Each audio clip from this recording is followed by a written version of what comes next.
Today, most of it on your left-hand side, that is museum.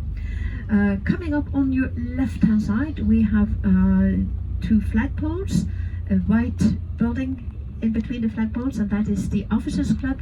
And this is where the King will come every first Monday every month to be updated on military issues.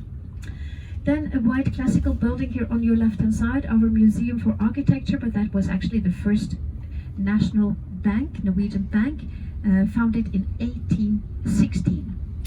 In the 1900s we had earned a little bit more money, so then we needed this whole grey building on your left-hand side. It has been, and when we came to 2000, then we had so much money so that we needed a whole block here. The grey building became a museum for contemporary art. But when we go to this new art museum, the art disappeared and the building has been empty since then. And we do not know exactly what to do with it. Here on your left-hand side, a beautiful fountain, and this used also to be the culture square in the 1800s.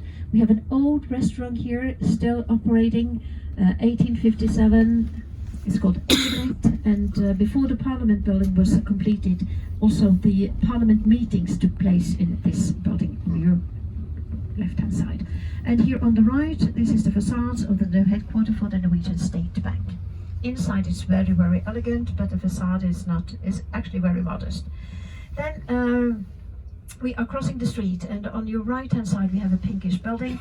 That is where the Danish governor stayed. That was his palace. You know, when the Danish king wasn't present, it was the governor that was in charge. Today this is a restaurant with 1 star in the Michelin guidebook. That's not so impressive, but if I tell you that this restaurant had had this star for 27 years in a row, then it is quite impressive. We also passed the world's largest mini bottle museum, 55,000 mini bottles, but not all of them are full, I've heard. We will make a left turn here. The area that we drive in was laid out, actually the street plan, already in 1624 after the big fire, because then the king decided to move the city, as you know, and he designed the street plan. All the streets are running parallel in a pattern north-south, east-west. They are broad, wide open, to prevent fires, of course. And in addition to that, the king also ordered only brick buildings.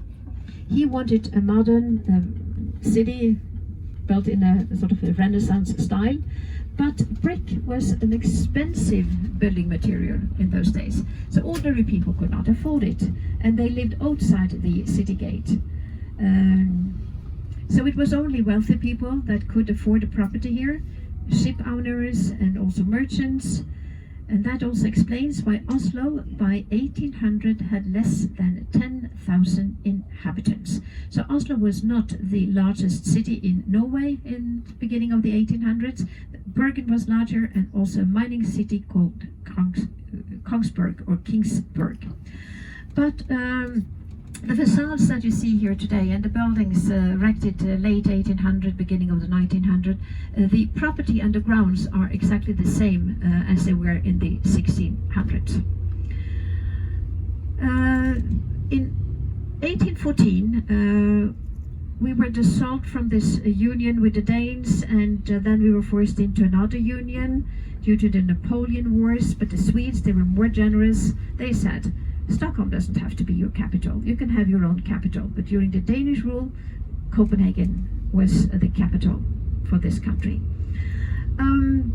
But there wasn't land in the area that we are driving now. So then they had to look for land outside the city gate to construct all those buildings that a capital should have. So now, ladies and gentlemen, we are driving into Oslo 1800. Here on your left-hand side, this brick building, that is the Freemasons headquarters, a lovely building from the late 1800s. And at the next traffic light, we will make a left turn, and then you will see a yellow brick building on your right-hand side. That is our parliament, completed in 1866. 169 members, representing 10 different political parties. We practice the parliamentary system, an election every 4th year. And luckily now our politicians are on vacation and they will not be back in session again until October 1st. This little green park here on your right hand side, this is where we practice freedom of speech.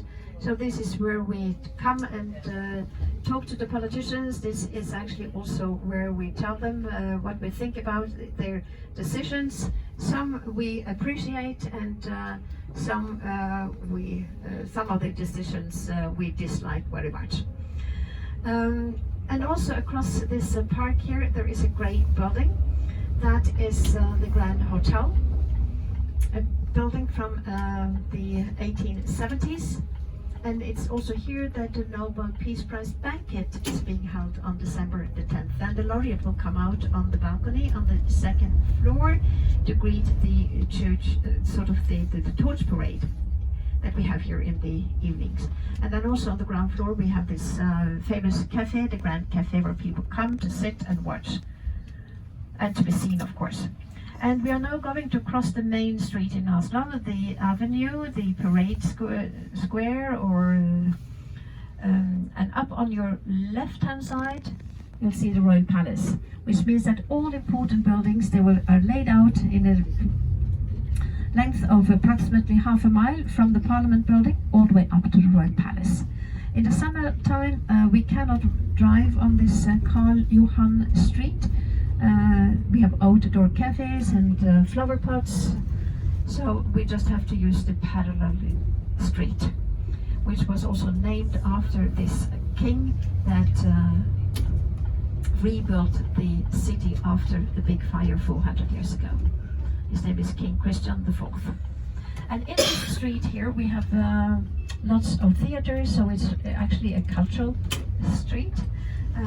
For instance, coming up here on your left-hand side, this brick building, the Norske Teater, the Norwegian theater, and on stage they speak this funny language, New Norwegian, which is actually Old Norwegian. In the 1850s, we were looking to see if it was possible to trace some of the old language that we had before the Danish rule. We didn't find it, but we found a lot of dialects, and then the scientists constructed a language which they called New Norwegian, based on these different dialects. Today, 16% of the population in Norway will speak this language, and the children in school will have to learn to read and write both languages. Another red brick building here, that is the former National Gallery. It has been emptied for last years. The white building on your left-hand side, that is Oslo University, founded 1811. And today it's only the law faculty which is left here, or law school as you say. All the other faculties, they moved to a new campus outside the city center in the 1960s. And 6 years ago Oslo got another university, Oslo Metropolitan Universities. So in total we have 30,000 students in Oslo roughly, and the 1st of September they will all be back. The palace gardens are here on your right hand side, and when we cross the Karl Johan Street again, then up on your right hand side you get a closer look for the Royal Palace. We cannot drive closer to the palace than we are at the moment, but you can walk actually all the way up to the front gate, and at 1:30 every day, that's when we have the changing of the guards. But if you've seen it in London, then you will be very disappointed when you watch this one, because it's a minor thing. So you should start here and then go to Stockholm and then to Copenhagen and have the grand final in London. The palace was completed in 1848. It had a construction period for 24 years. The present king and queen have an apartment upstairs on the 3rd floor on the left-hand side. But on the 17th of May, they will come out on the balcony to greet the children's parade. And they will be standing on the balcony for 2 or 3 hours. And this year there were 30,000 children that participated in that parade. And then here on your left-hand side, we have this wide, elegant building with the towers. Do you see it? Originally built as an apartment house in the 1880s, 90s. The area in front of it was very poor. It was a